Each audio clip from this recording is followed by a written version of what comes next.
So Arsenal 4, Topspurs 1. Fantastic performance today. Capped with a wonderful hat-trick from our new number 10, who rejected them. Before we get into Kenny Ken's fan cam, this is a football discussion show for entertainment and opinion only. Everything here is about sport. We do not involve politics, personal targeting, or hate. Kenny, our number 10 was 10 out of 10 today. From the get-go, he set up Declan Rice inside 2.5 minutes. Anywhere other than Vicario, or a little bit lower down than Vicario, that's through his legs in the goal. And that set the tempo. The Tifo. So I'll talk on the Tifo very quickly. The bar was on the floor after the PSG shower curtain incident. Yeah. However, you was there, Kenny. It looked insane. The fireworks, the crowd. Yeah. Firstly, what was the atmosphere like? And then give us your thoughts on the game. Because, Kenny, other than one lapse from a player who, by the way, I said if you press him, he folds, and he folded, and we got robbed, which swung it. Other than that, that was a near perfect performance today. As for Eze, it was a perfect performance. Well, first and foremost, the atmosphere was fantastic because they had the fireworks, they had the light show, and I thought, well, bloody hell, it was like Real Madrid, and what we'll say was, we better not lose today. And it was a case of just a little reminder, how big this game is and how much we wanted it. There was no talk about, Man City losing yesterday, Liverpool losing. No, I really cared. It was just like North London Derby, our rivals, looked at the team sheets. We knew that they're quite depleted, but it's from the get-go. They came for a point. They didn't come to play football. And, maybe they're going to have some regrets. But the way we started, we got on their faces, gave them nothing to play with, but we weren't breaking them down because they were just so well organised. But, the chance as they set up for Declan Rice, went straight at Vicario. And then I think one of the litmus tests was he had a couple of free kicks that Saka had. Everyone thought that Saka was going to put the crosses in, but both times he went for goal. And that kind of got us going. And then Marino, a little shit pass for Trossard, deflection of Van der Ven, and then that opened up the game. I mean, Eze, I have to talk about all these finishes. The first goal, it just reminded me, I thought, bloody hell, this is the Eze that we kind of admired when he was at Queen's Park Rangers and the Eze at Crystal Palace. Get the ball out his feet, make for him, shoot, boom, boom. Now, obviously, where we were, we didn't think anything of it. But when I went to the, like I said, to the toilet and I went into the bounce of the stadium, obviously, the Spurs were saying that there was a couple of players in front of, Vicario for when Eze got the goal. Nobody cares. And that's the thing. A precedent was set. A precedent has been set. That you should be calling those ones offside. The keeper should. It's up to keep the mate safe. But just as we were getting our breath back, start the second half, Eze gets the ball out of his feet. Another kind of goal that we scored last season, and when he was at QPR, and made it 3-0, and then it was comfortable. You think about it, they brought on Javi Simons to try and get them back in the game, but the game was over after Eze got the third, and then he scores, and then Zubimendi got robbed, but our keeper was off his line. He's sweeping instead of being a keeper, and then the best goal of the game was actually scored by Richarlison, but you could tell that it was a damp squid. They were dead.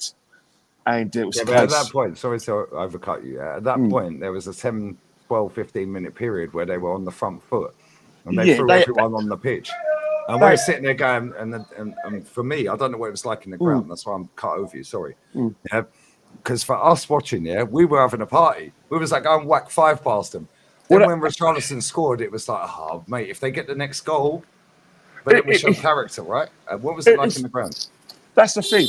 We were thinking the same thing because the Premiership side, they brought on Javi Simons. He was getting into positions. He was having shots at goal, going straight to our keeper, and they had a bit of belief. But when you're 3-0 down in a football match, what else can you do? You've got to have a go because you just have nothing to lose. The game's done. You've already lost the game. You could either lose 3-2 or lose 4-2, or you could just capitulate and then get absolutely hammered. The Spurs didn't want to do that, but to actually kill Spurs' momentum by Eze again. Good little balls. Trossard's involved again. Trossard, I think, is having a, like a bit of a, like I said, cameo season, playing really well. Eze gets the ball out his feet and just gives Vicario the eyes and makes it a 4-1. That was that. And you think about it, you're thinking, right, is this like a catalyst for Eze to just express himself? Because you think about it, he scored 5 goals this season. He scored against Port Vale, scored against Crystal Palace. He's got a hat-trick today. That's what sort of you need. Because the best thing that ever happened to us was the Sunderland game, because it was a little reminder that we are fallible, that teams can get in their faces, and just thought, right, this is real. And I think, Spurs probably got a similar result to Sunderland, but it's a North London derby, and one thing you always drum to the players, you've got to be up for this game. You've got to be up for every game, but this game more than anything, because it's something that means a lot to the fans. And, you can't fault our players. I mean, special mention, obviously, it's got to go. Apart from the fact when Zubimendi got robbed, there's a lot of things Zubimendi was doing off the ball that I thought, bloody hell. He was a part of the first press. He was like trying to, organise and orchestrate the attacks. Declan Rice worked his nuts off as well. Everyone, Eze again, was determined Even to try. Defensively, he was outstanding today. Yeah, but Bukayo Saka got more in the game as well. Where that was his best performance for me, Kenny. I don't know about you. Yeah, he was definitely. That's his best performance of the season. Yeah, and that's it. He came back to his own. The fact that he's playing a bit of confidence as captain of the day, and it's Spurs, isn't it? He has a very good record against Spurs, likes to score against them. So he was really, really up for it. Kincape got to shake his hand because he's coming for Gabriel. And he, I said I thought he was fantastic today. But Timber, the more I watch Timber as a right back, the better he gets, because we always knew that Timber was very, very good defensively. You can't overload him.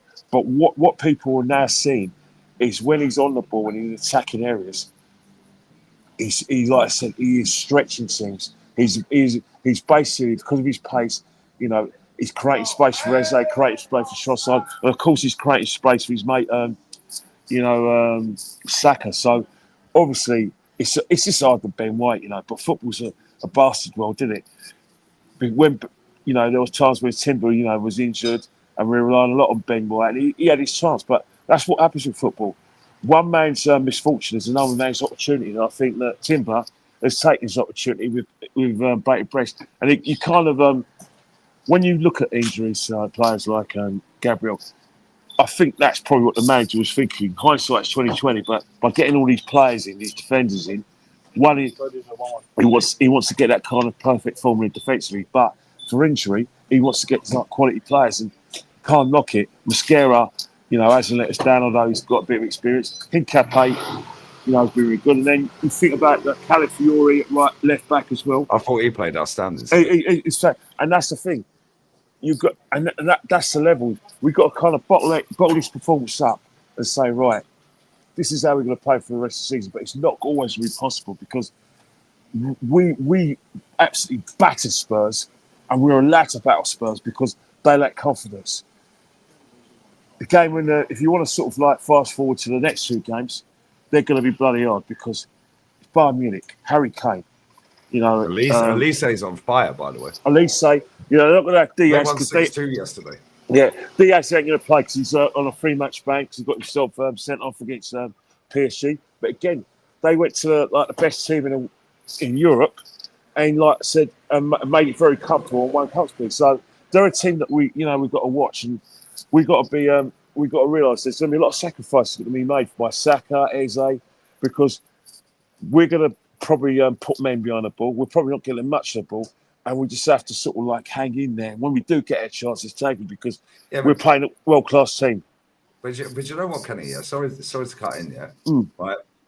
The way we played today, Tottenham kind of played into our hands. They went 5. Absolutely. Right. They were sheepish. They were shy. They were rabbits in the headlights. The stadium noise obviously got to some of the players. Some of them missed their first North London derby, so on and so forth. Definitely, yeah. But it's the same with our players, right? And this is where the manager earns his money, because both managers, right, earn them. This is where a manager earns their money, because Bayern Munich are going to play attacking football. We know how they're going to play. They're not going to be as gung-ho as they are in the Bundesliga, but they were 2-0 down the other day and they won 6-2. They were 2-2 at half-time. But if we play how we play today, I think we can beat them if we play how we play today, like they played the other day. Well, but you know when we one come thing. up against a low block, that is where we have to play how we play today. Because Absolutely. if you do the pass and move, look at the second goal for Eze. Yeah. 1-2 touch football. Look at the way Destiny Adogi was sliding for Eze, yeah? 1-2 touch football. Play like that against Bayern Munich, you can damage them. But they could do the same back the way. And I think that Mikel will go back to type, and he shouldn't, because if we play like that, Kenny, we can beat most teams in the world. I think what's happening is that he's going to look at the performance and he's going to realise that Bayern Munich are levels above Spurs. The temptation is to do that. But one thing needs to be encouraged by is that the player that's part of their first press is Diaz, Luis Diaz. His work rate is going to be a very big miss for Bayern Munich. And whoever comes in, I think it's going to be Serge Gnabry. As much as he's going to try and replicate the attacking, press of, Diaz, and he's good enough to do that. But against a really good side, we are a very good side. Defensively, that's where Bayern Munich are going to need him to sort of replicate that work rate. And if he doesn't work rate, we'll be quids in. And then you've got to look at Chelsea as well. Stamford Bridge. A lot of people don't like going there, don't like the area and everything. But that's a big game because with Chelsea on their day, I believe they're second on the table as well. But on their day, they could give everyone a game, and they can give us a bit of a bloody nose. No Cole Palmer, but they're still getting results. Cole Palmer didn't play against Liverpool; they turned him over. Now everyone says, "Well, Liverpool didn't play yesterday." Yeah, so Casado, so saving Casado for Barcelona and Arsenal because with respect to Burnley are not good enough to give him any problems. So it was blatant from my standpoint what was going on. But as I said before, these are two massive games. The North London derby, we should celebrate it because I'm sure if the boot was down the foot, they wouldn't stop talking about it. So we should stop talking about it. But Tuesday is when we've got to be in our game head for Bayern Munich. Yeah, Wednesday. But I mean Tuesday, the day before Bayern Munich. Day before Bayern Munich, got to have our game heads on, and then after the Bayern Munich game, like maybe Thursday or Friday, that's when it's Chelsea. But it's the more the team plays like this, and the more that we get results like this, it's only us. The only one stopping Arsenal from winning any trophies like the Champions League, and not so much the Champions League, but the league is Arsenal. Only us can stop us winning the title. If we beat Chelsea and we land on this, I know you're on low battery as well, and I appreciate it, man. If we beat Chelsea, that'll put us 9 points ahead of Chelsea. So even if Man City win, that'll be 7. They still our biggest threat, Kenny, because it won't be over. I don't know who Man City's game is. Let's just remember there are times when Man City won the league where there was no title challenge. Liverpool won the league without a title challenge. Who knows? It could be us. It could be us. Next game they've got Leeds United. Man City, Leeds United. So Man City gonna. You'd think they'd beat them. Man City going to beat Leeds United for the simple reason is that Leeds United are not good enough or physical enough to give them sort of defence. And it's at the Etihad. Yeah, at the Etihad. Like Leeds will be willing, but they've lost a bit of confidence in the loss against Aston Villa. So you assume that Man City are going to win. So that might be a bit of pressure. But at the end of the day, the pressure. And they play first. They play first. But the fact is with Arsenal is that the pressure becomes less and less when you've got that cushion. We've got a big cushion. The pressure becomes like really great when the cushion isn't there, or the cushion's only a point here and there, and then that's when the pressure kicks in. As I said before, it's us that stops us winning this title. Of course, you're not going to make any predictions in November or in beginning of December. There's going to be a time where it's going to be blatantly obvious, if we carry on doing what we're doing, that it will take maybe something catastrophic for us not to win the title. But right now, next week's going to be like the 30th of November. It's going to be the 1st of December. We've got the games coming thick and fast. That'll probably be our Achilles heel. The amount of games we play. Yeah. On that bombshell, get home safely, mate. Keep your battery. Yeah. And I'm glad you see an Eze hat-trick. First player since Alan Sunderland in 1978 to score a hat-trick. You know what? In that derby game. I don't know. Is this Eze's first professional hat-trick? I'm not so sure, but it's definitely his first for us, mate. So that's all Well, good. yeah. They asked him after the game, apparently. They said, I haven't seen it, but my chat was telling me. They said, oh, yeah, you could have been donning the white shirt today. Yeah. So how does that feel? And he said, yeah, we won't speak about that. I think he said he prayed for this day. I don't know. He prayed for this day. I don't know whether he prayed to get a hat-trick. I'm sure he prayed to get a hat-trick in a North London derby on his North London derby debut. Yeah, fair play. Yeah, he was outstanding. Defensively, it all worked out for Eze. But you know what is Lee? He's raised the bar, hasn't he? You know, the expectations should be very high. Now Odegaard's sitting there thinking, "Whoa, that's the level, yeah." Yeah, well, and that's good for us, right? Well, yeah, that's the thing. You know, everyone's on trial. You know, Odegaard's on trial, Eze's on trial. That's what you want this team. But yeah, Dave, it's a team thing. Squads win titles, not teams. Facts. We're out. Get them safe, my guy. Love you, mate. Right. Take